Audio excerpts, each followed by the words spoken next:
Buenos días. Hoy es julio 24 de 2024. En el nombre del Padre, del Hijo y del Espíritu Santo. Amén. Ven, oh voluntad suprema, a reinar sobre la tierra. Inviste todas las generaciones. Vence y triunfa sobre todos. Santísima Trinidad, te adoro, te alabo, te amo, a nombre de todos, con la potencia, sabiduría y amor de tu voluntad. Luisa, pequeña hija de la divina voluntad, continúa en medio de nosotros, viviendo y difundiendo el reino de la divina voluntad. Amén. En nuestra meditación 62 vamos a ver el compendio 8. Maravillosos capítulos sobre el don de la divina voluntad. Es el último de esta serie de compendios. Son capítulos muy interesantes que debemos tener en cuenta en este estudio de los escritos de Luisa. En primer lugar, vamos a ver la prueba a la que fue sometida la Santísima Virgen María. Y en segundo lugar, la prueba de los hijos del reino divino. En el volumen 17, diciembre 8 de 1924. Estaba pensando acerca de la Inmaculada Concepción de mi soberana Reina Mamá. A mi mente afluían los méritos, las bellezas y los prodigios de su Inmaculada Concepción. Prodigio que supera todos los demás prodigios hechos por Dios en toda la creación. Ahora, mientras esto pensaba, decía entre mí: grande es el prodigio de la Inmaculada Concepción. Pero mi mamá celestial no tuvo ninguna prueba en su concepción. Todo le fue propicio, tanto de parte de Dios como de parte de su naturaleza, creada por Dios tan feliz, tan santa, tan privilegiada. Entonces, ¿cuál fue su heroísmo y su prueba? Si de la prueba no fue excluido el ángel en el cielo, ni Adán en el Edén, ¿acaso solo la reina de todos debía ser excluida de la aureola más bella que la prueba debía poner sobre su cabeza augusta de reina y de madre del Hijo de Dios? Mientras esto pensaba, mi amable Jesús, moviéndose en mi interior, me ha dicho: hija mía, nadie puede ser acepto a mí sin la prueba. Si no hubiera estado la prueba, habría tenido una madre esclava, no libre, y la esclavitud no entra en nuestras relaciones ni en nuestras obras, ni puede tomar parte en nuestro libre amor. Mi mamá tuvo su primera prueba desde el primer instante de su concepción. En cuanto tuvo su primer acto de razón, conoció su voluntad humana por una parte y la voluntad divina por la otra, y fue dejada libre para elegir a cuál de las dos voluntades debía adherirse. Y ella, sin perder un instante y conociendo toda la magnitud del sacrificio que hacía, nos donó su voluntad sin quererla conocer más. Y nosotros la hicimos don de la nuestra. Y en este intercambio de donación de voluntades por ambas partes, afluyeron todos los méritos, las bellezas, los prodigios, los mares inmensos de gracia en la Inmaculada Concepción de la más privilegiada de todas las criaturas. Es siempre la voluntad la que tengo costumbre de probar. Todos los sacrificios, aun la muerte, sin la voluntad, me darían asco y no atraerían ni siquiera una de mis miradas. Pero, ¿quieres saber tú ¿cuál fue el más grande prodigio obrado por nosotros en esta criatura tan santa? Y el más grande heroísmo que ninguno podrá jamás igualar de tan bella criatura. Su vida la comenzó con nuestra voluntad, la siguió y la cumplió. Así que se puede decir que cumplió desde que comenzó y comenzó desde que cumplió. Y nuestro más grande prodigio fue que en cada pensamiento suyo, palabra, respiro, latido, movimiento y paso, nuestro querer desahogaba sobre ella y ella nos ofrecía el heroísmo de un pensamiento, de una palabra, de un respiro, de un latido divino y eterno obrante en ella. Esto la elevaba tanto que lo que nosotros éramos por naturaleza, ella lo era por gracia. Todas sus demás prerrogativas, sus privilegios, su misma inmaculada concepción, habrían sido una nada en comparación de este gran prodigio. Es más, fue esto lo que la confirmó y la volvió estable y fuerte durante toda su vida. Mi voluntad continua, desbordante sobre ella, le participaba la naturaleza divina, y su continuo recibirla la hizo fuerte en el amor, fuerte en el dolor, distinta entre todos.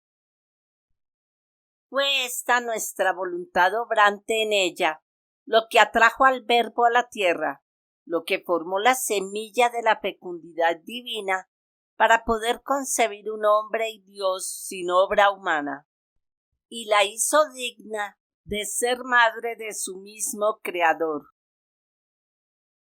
Vamos a ver la prueba de los hijos del reino divino. En el volumen 24, abril 1 de 1928. Mi abandono en el querer divino es continuo, pero mientras estaba toda abandonada en él, pensaba entre mí: ¿cuál será la prueba que Jesús querrá para aquellos que vivirán en el reino de la divina voluntad?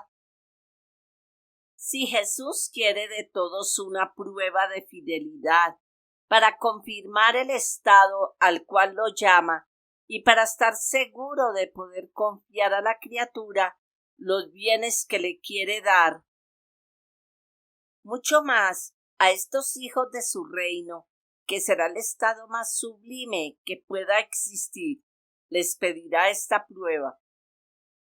Pero mientras esto pensaba, mi siempre amable Jesús se ha movido en mi interior y me ha dicho: hija mía, cierto que no hay seguridad sin una prueba, y cuando el alma resiste a la prueba, recibe la confirmación de mis designios y todo lo que le es de necesidad y conviene para desarrollar el estado al cual es llamada por mí. Por eso quise probar a Adán, para confirmar su estado feliz y el derecho de rey sobre toda la creación. Pero como no fue fiel en la prueba, por justicia no podía recibir la confirmación de los bienes que quería darle su Creador. Porque en la prueba el hombre adquiere el sello de la fidelidad, el cual lo pone en derecho de recibir los bienes que Dios había establecido darle en el estado al cual el alma era llamada por él. Quien no es probado, se puede decir que no tiene ningún valor, ni delante a Dios, ni delante a los hombres, ni siquiera delante a sí mismo. Dios no puede fiarse de un hombre sin prueba. Él mismo, esto es, el hombre, no sabe qué fuerza tiene. Entonces, si Adán hubiese resistido a la prueba, todas las generaciones humanas habrían sido confirmadas en su estado feliz y de realeza. Ahora yo, amando con amor todo especial a estos hijos de mi querer divino, quise yo mismo sostener la prueba por todos ellos en mi humanidad, reservando para ellos la sola prueba de no hacerlos hacer jamás su voluntad, sino solo y siempre la mía, para reconfirmarles todos los bienes que se necesitan para vivir en el reino de mi fiat divino. Con esto les cerré todas las puertas de salida, los ungía de una fuerza invencible, de manera que nada podrá entrar en los recintos altísimos de mi reino. Porque cuando yo mando que esta cosa no se haga, es una puerta que dejo por donde el querer humano puede hacer su salida. Es una ocasión que la criatura tiene siempre para poder salir de dentro de mi voluntad. Pero cuando digo, de aquí no se sale, todas las puertas quedan cerradas, la debilidad viene fortificada y solo le queda la decisión de entrar para no salir más, o bien, de hecho, no entrar. Entonces, para vivir en el reino de mi querer, estará solo la decisión, y la decisión llevará el acto cumplido. ¿No lo estoy haciendo así contigo? ¿No grito siempre desde el fondo de tu corazón que nada ose entrar en él, sino solamente mi voluntad? Ella, como centro de vida, con su fuerza omnipotente, con su luz deslumbrante, tiene todo fuera de ti, y eclipsándolo todo, hace correr su primer movimiento de vida en todos tus actos, y domina y reina como reina. En el volumen 21, abril 8 de 1927. Entonces pensaba entre mí, si Adán, por una sola vez que se sustrajo de la divina voluntad, cayó tan bajo y cambió su fortuna en miseria, su felicidad en amargura, ¿qué será de nosotros que tantas y tantas veces nos sustraemos de esta adorable voluntad?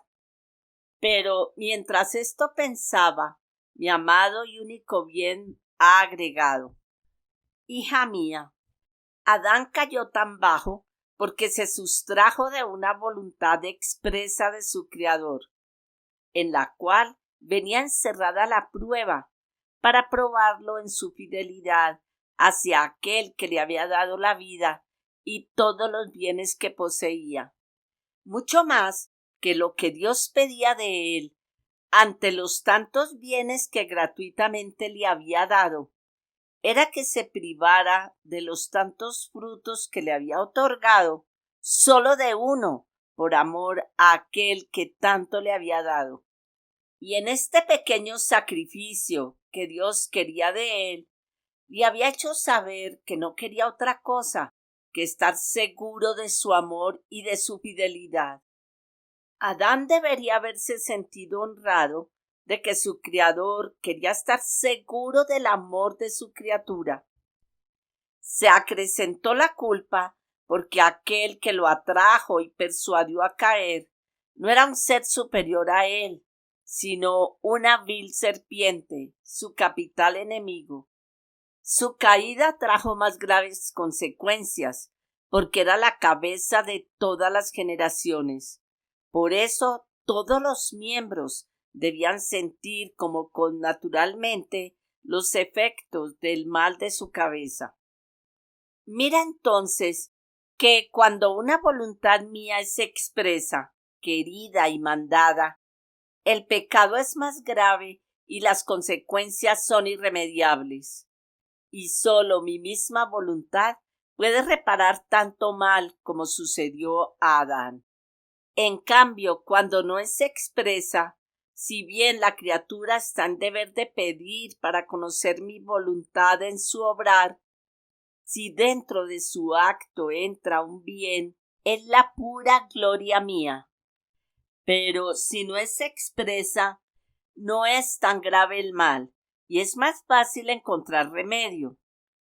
y esto lo hago a cada criatura para probar su fidelidad y también para poner al seguro el amor con el que dicen que me aman.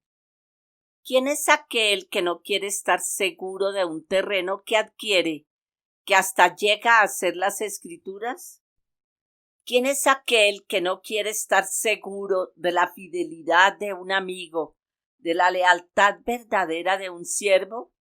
Entonces, para estar seguro, hago conocer que quiero los pequeños sacrificios, los cuales le llevarán todos los bienes, la santidad y realizarán la finalidad para la que fueron creados.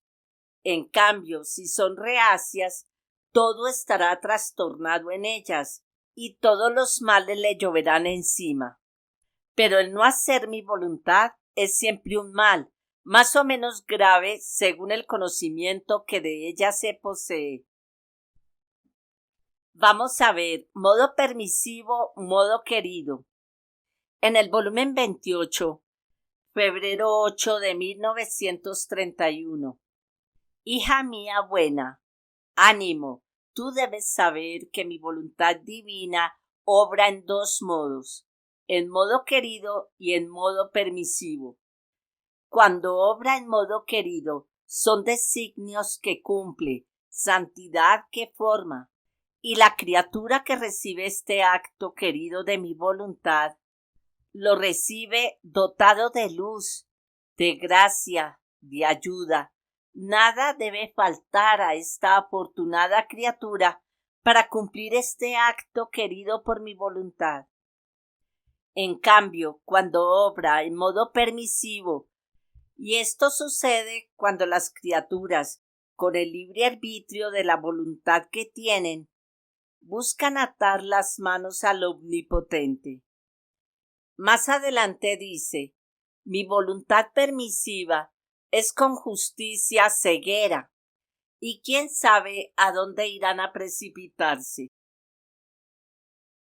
San Claudio de la Colombiere, en su escrito Verdades Consoladoras, dice: una de las verdades mejor establecidas y de las más consoladoras que se nos han revelado es que nada nos sucede en la tierra excepto el pecado que no sea porque Dios lo quiere. Él es quien envía las riquezas y la pobreza. Si estáis enfermos, Dios es la causa de vuestro mal. Si habéis recobrado la salud, es Dios quien os la ha devuelto.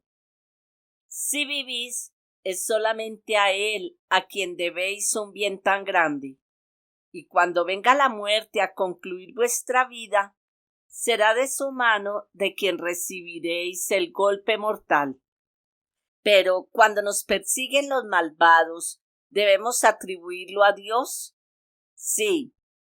También le podéis acusar a Él del mal que sufrís, pero no es la causa del pecado que comete vuestro enemigo al maltrataros. Y sí es la causa del mal que os hace este enemigo mientras peca. No es Dios quien ha inspirado a vuestro enemigo la perversa voluntad que tiene de haceros mal, pero es Él quien le ha dado el poder. No dudéis si recibís alguna llaga, es Dios mismo quien os ha herido. Aunque todas las criaturas se aliaran contra vosotros, si el Creador no lo quiere, si Él no se une a ellas, si Él no les da la fuerza y los medios para ejecutar sus malos designios, nunca llegarán a hacer nada. No tendríais ningún poder sobre mí si no te hubiera sido dado de lo alto, decía el Salvador del mundo a Pilatos. Lo mismo podemos decir a los demonios y a los hombres, incluso a las criaturas privadas de razón y de sentimiento. No me afligiríais, ni me incomodaríais como hacéis si Dios no lo hubiera ordenado así. Es Él quien os envía. Él es quien os da el poder de tentarme y afligirme. No tendríais ningún poder sobre mí si no os fuera dado de lo alto. Si meditáramos seriamente de vez en cuando este artículo de nuestra fe, no se necesitaría más para ahogar todas nuestras murmuraciones en las pérdidas, en todas las desgracias que nos suceden. Es el Señor quien me había dado los bienes, es Él mismo quien me los ha quitado. No es ni esta partida, ni este juez, ni este ladrón quien me ha arruinado. No es tampoco esta mujer que me ha envenenado con sus medicamentos. Si este hijo ha muerto. Todo esto pertenecía a Dios y no ha querido dejármelo disfrutar más largo tiempo. Vamos a ver un capítulo en donde nuestro divino Maestro nos enseña qué habría pasado si Adán no hubiera pecado. Es del volumen 25, marzo 31 de 1929. Pequeña hija de mi querer, tú debes saber que son derechos absolutos de mi fiat divino el tener el primado sobre cada uno de los actos de la criatura. Y quien le niega el primado le quita sus derechos divinos que por justicia le son debidos, porque es creador del querer humano.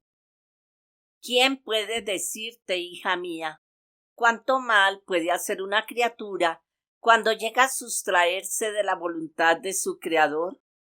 Mira, bastó un acto de sustracción del primer hombre a nuestra voluntad divina para cambiar la suerte de las generaciones humanas. Y no solo eso, sino que cambió la misma suerte de nuestra divina voluntad.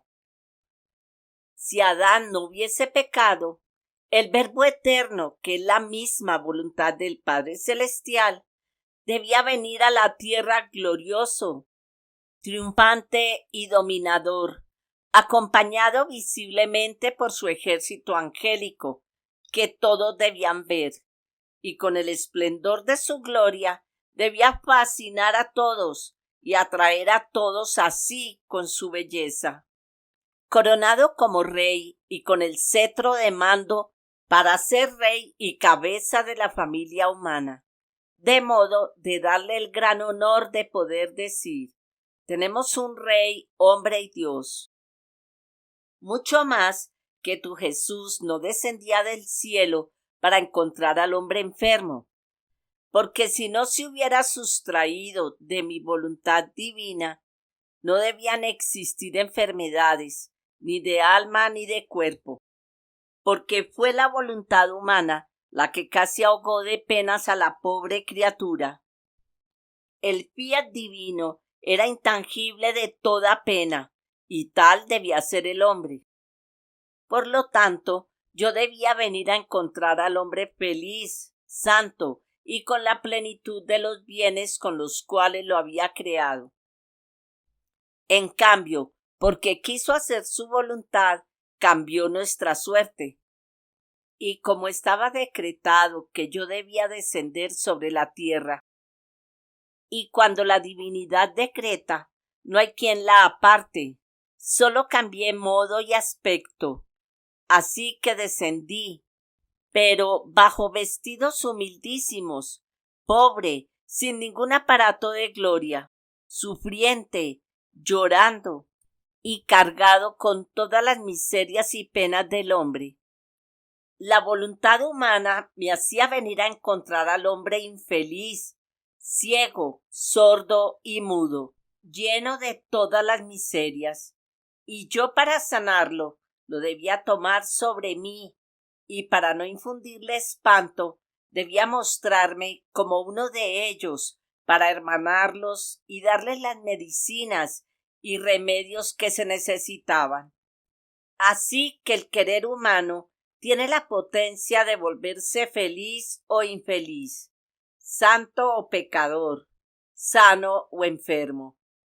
Entonces, mira, si el alma se decide a hacer siempre, siempre mi divina voluntad y vivir en ella, cambiará su suerte, y mi divina voluntad se lanzará sobre la criatura, la hará su presa, y dándole el beso de la creación cambiará aspecto y modo, y estrechándola a su seno le dirá: pongamos todo a un lado, para ti y para mí han regresado los primeros tiempos de la creación, todo será felicidad entre tú y yo, vivirás en nuestra casa, como hija nuestra, en la abundancia de los bienes de tu Creador.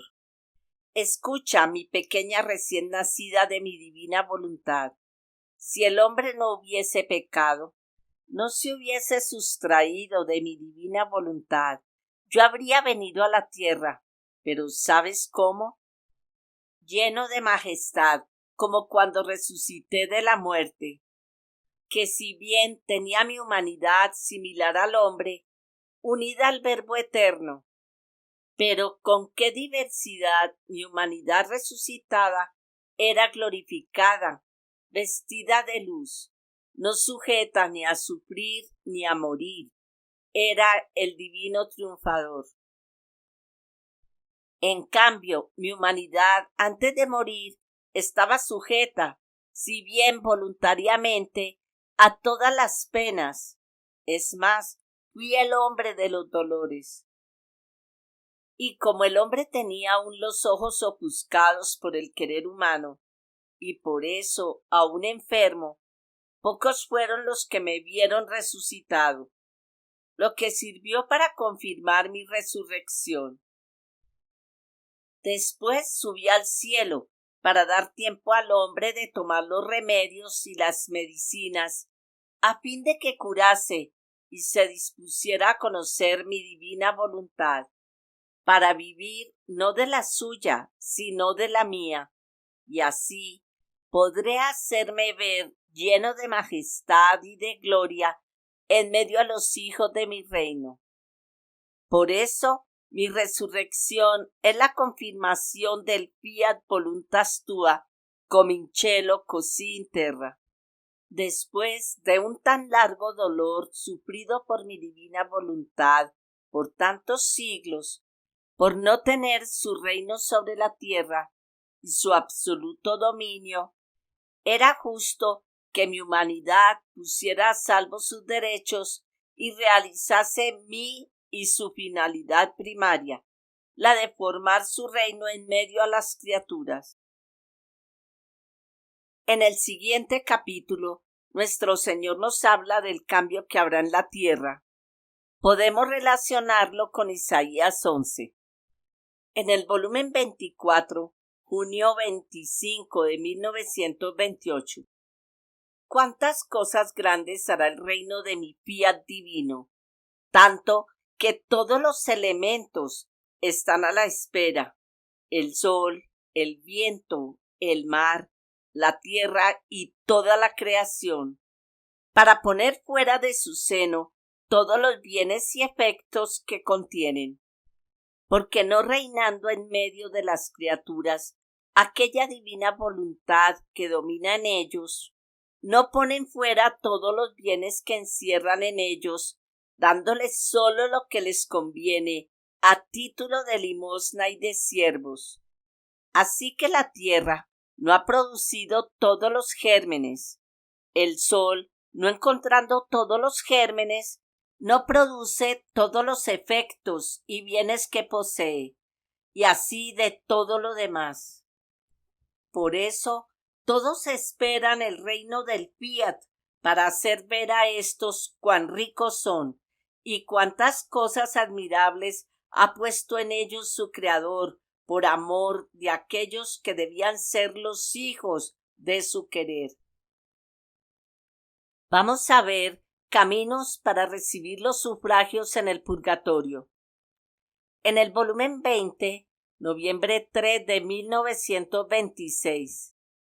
Continúo viviendo toda abandonada en la adorable voluntad, y mientras rezaba pensaba entre mí: cuánto quisiera descender a la prisión de las almas purgantes para liberarlas a todas, y en la luz del querer eterno llevarlas todas a la patria celestial.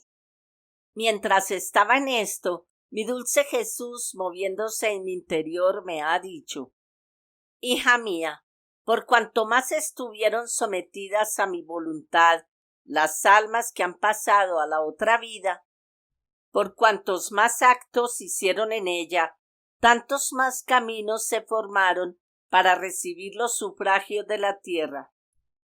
Así que por cuanto más hicieron mi voluntad, formándose las vías de comunicación de los bienes que hay en mi iglesia y que me pertenecen, no hay camino que se hayan hecho que no le lleven aquí en un alivio, aquí en una oración, aquí en una disminución de penas.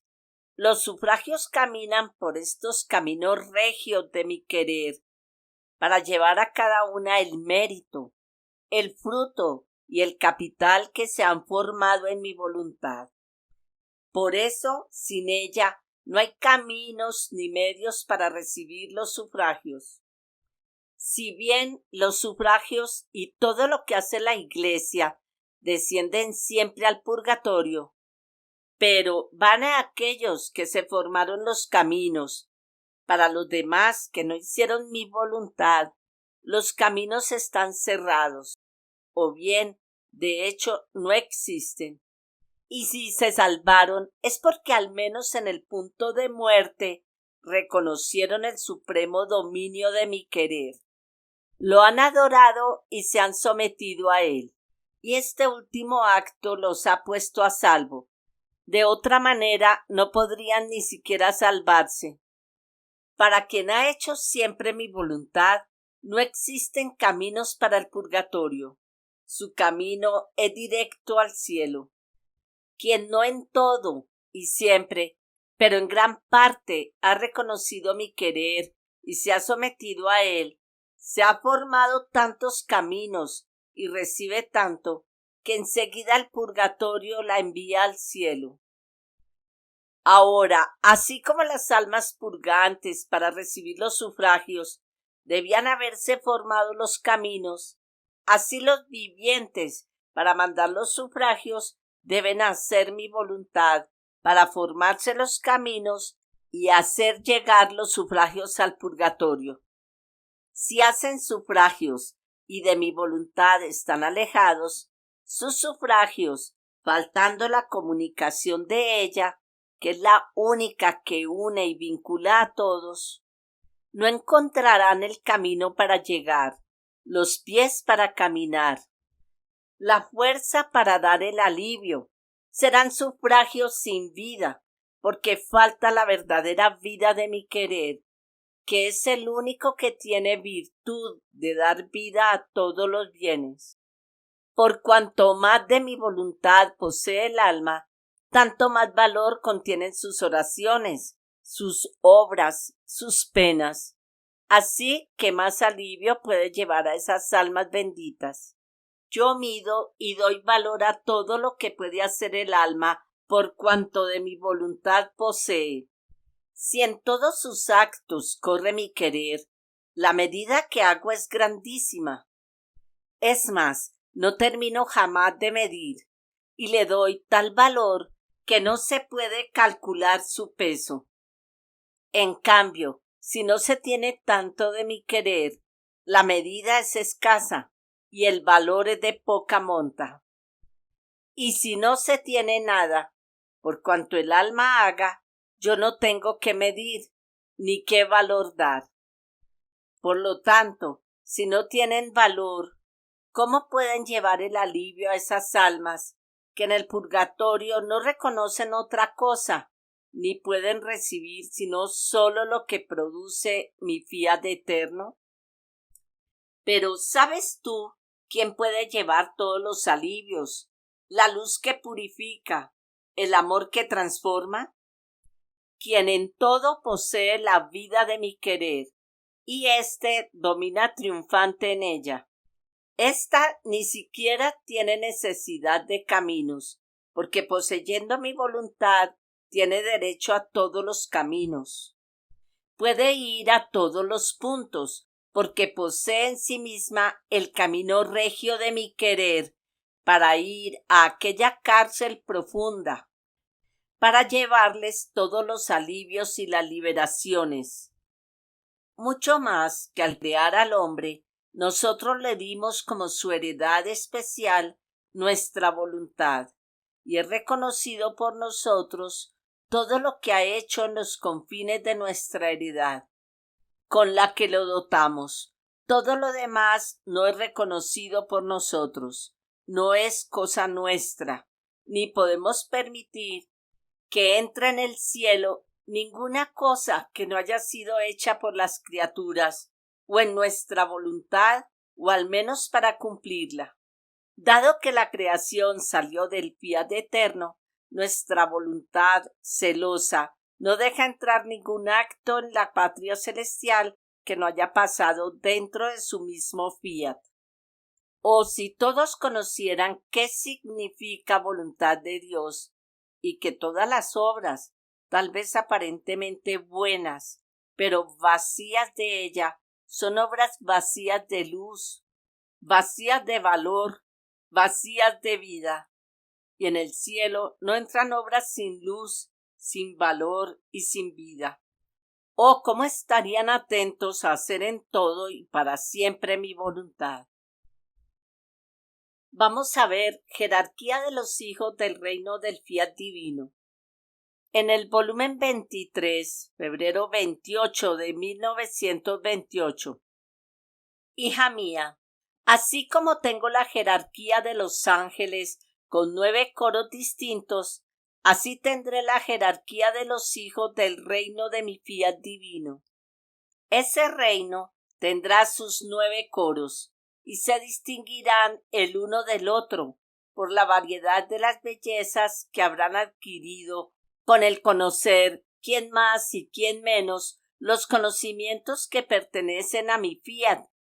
Por eso, cada conocimiento de más de mi querer divino es una nueva creación que forman las criaturas de felicidad y de belleza incomparable, porque es una vida divina que corre dentro, que lleva en sí todos los matices de las bellezas de aquel que las manifiesta, y todas las teclas y sonidos de las alegrías y felicidad de nuestro ser divino. Así que, si nuestra paterna bondad expone su vida, su belleza y felicidad hasta crearla en medio a las criaturas, y ellas no se interesan en conocerla para tomarla por medio de nuestros conocimientos que ya les dimos, no es justo que reciban ni la belleza ni los sonidos de nuestras alegrías como dotes propias. Tomarán lo que hayan conocido. Por eso habrá varios coros en la jerarquía del reino de mi voluntad divina. Si supieras qué diferencia habrá entre quien lleva mis conocimientos desde la tierra y entre quien los adquirirá en el cielo. Los primeros los tendrán como dotes propias y se verá en ellos como naturaleza, las bellezas divinas, y se oirán los mismos sonidos de las alegrías y felicidades que hace oír y forma su Creador.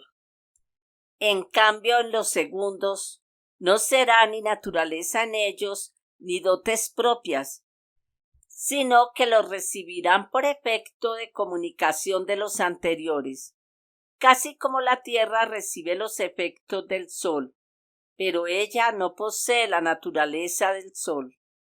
Entonces, aquellos que poseerán todos los conocimientos formarán el coro más alto, y así, según conozcan, vendrán formados los diversos coros.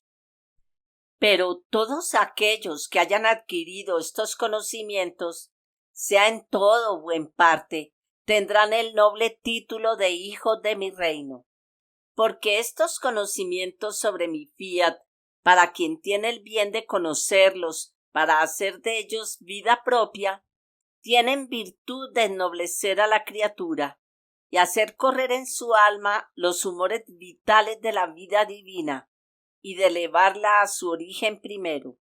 Y son como el pincel del hagamos al hombre a nuestra imagen y semejanza, y pintan la imagen del Creador en la criatura, sin importar quién conozca de más o quién de menos, No será destruida su nobleza.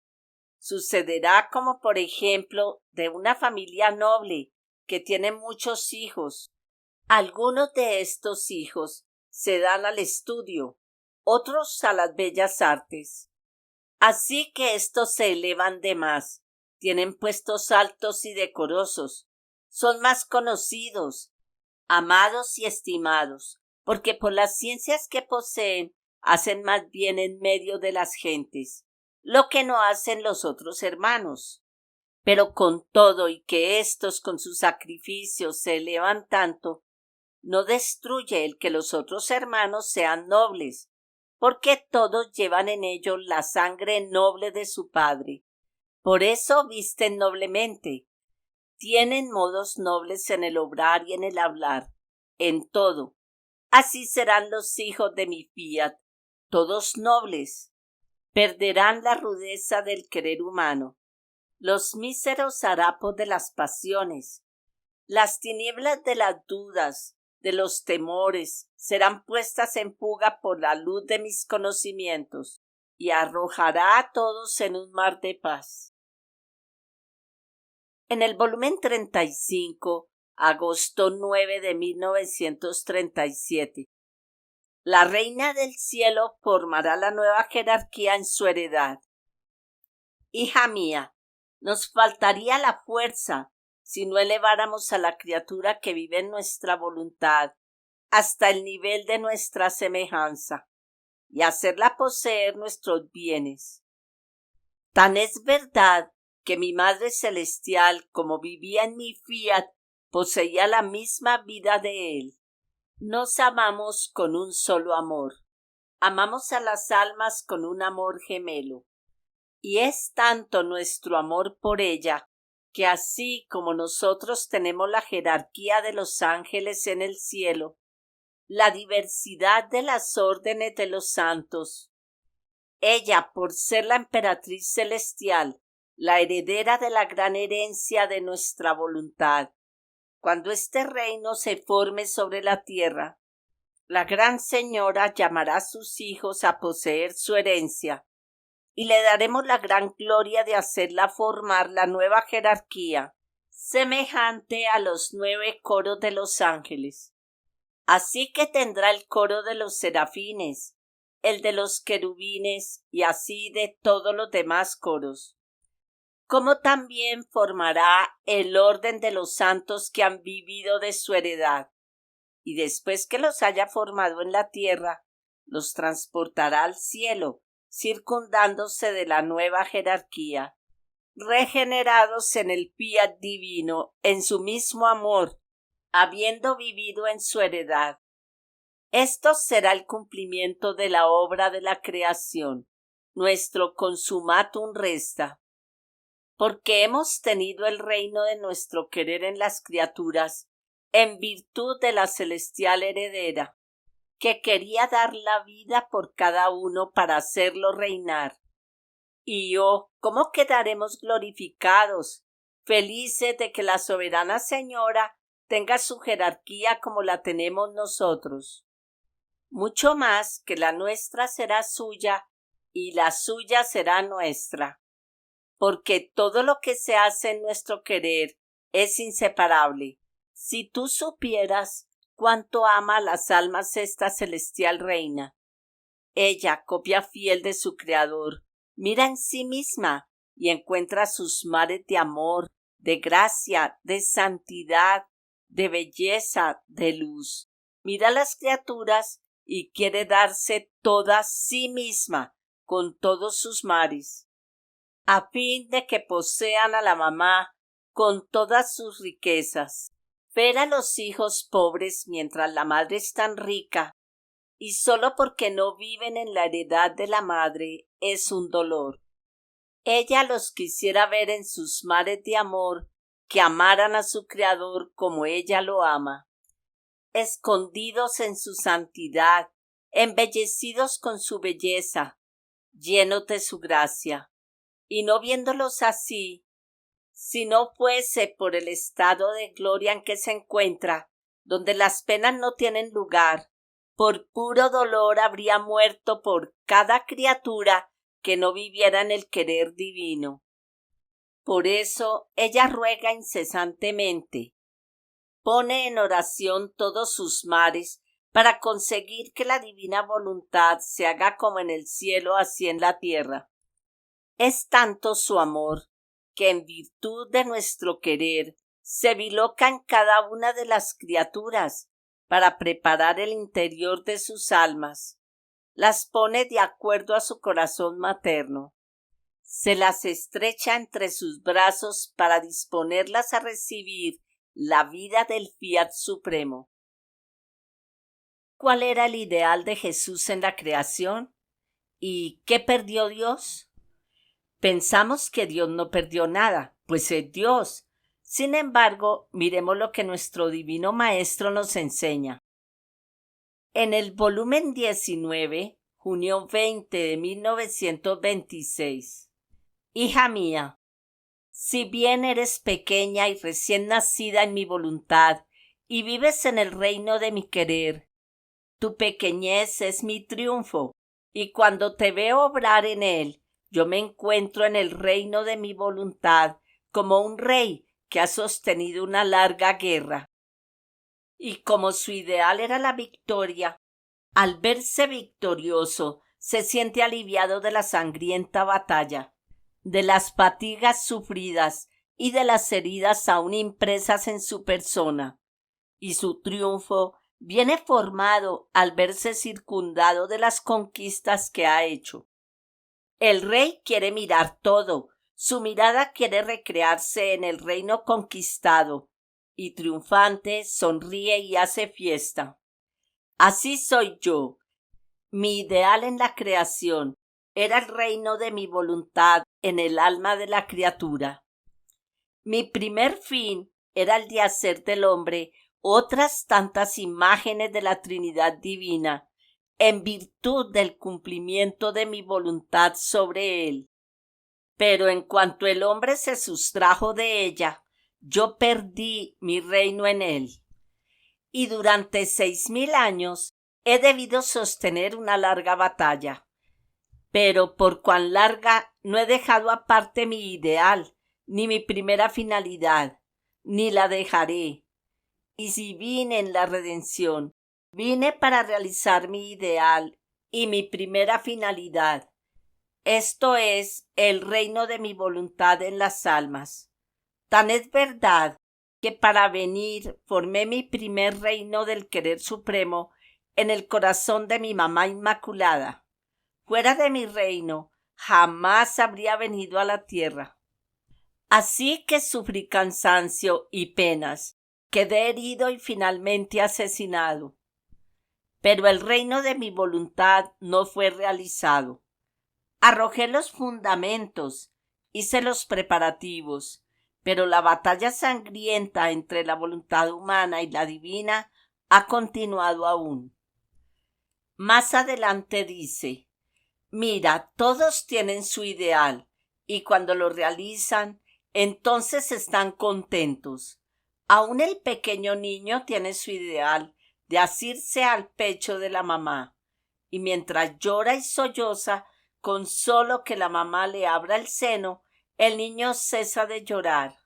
Sonríe y lanzándose se pega al pecho de la mamá, y victorioso chupa hasta saciarse. Y mientras chupa, triunfante toma su dulce sueño. Tal soy yo, después de largo llanto, cuando veo el seno del alma que me abre las puertas para dar lugar al reino de la voluntad suprema, mis lágrimas se detienen, y lanzándome a su seno, me pego a ella y chupando su amor y los frutos del reino de mi querer, tomo mi dulce sueño. Y victorioso me reposo. Hasta el pequeño pajarito, su ideal es la semilla, y cuando la ve, agita las alas, corre, se precipita sobre la semilla, y victorioso la engulle, y triunfante reemprende su vuelo. Tal soy yo, vuelo y revuelo, giro y vuelvo a girar, para formar el reino de mi voluntad en el alma, a fin de que ella me forme la semilla para alimentarme, porque yo no tomo otro alimento, sino el que es formado en mi reino. Y cuando veo esta semilla celestial, más que pajarillo, vuelo para hacer de ella mi alimento. Así que el todo está en el cumplir cada uno su ideal que se ha prefijado. He aquí por qué cuando te veo obrar en el reino de mi voluntad, veo mi ideal realizado y me siento correspondido por la obra de la creación y de la redención y el triunfo de mi voluntad establecido en ti. Por eso sea atenta y haz que la victoria de tu Jesús sea en ti permanente. Con esta meditación terminamos el compendio. Nuestro próximo tema será los vacíos, en la voluntad de Dios siempre.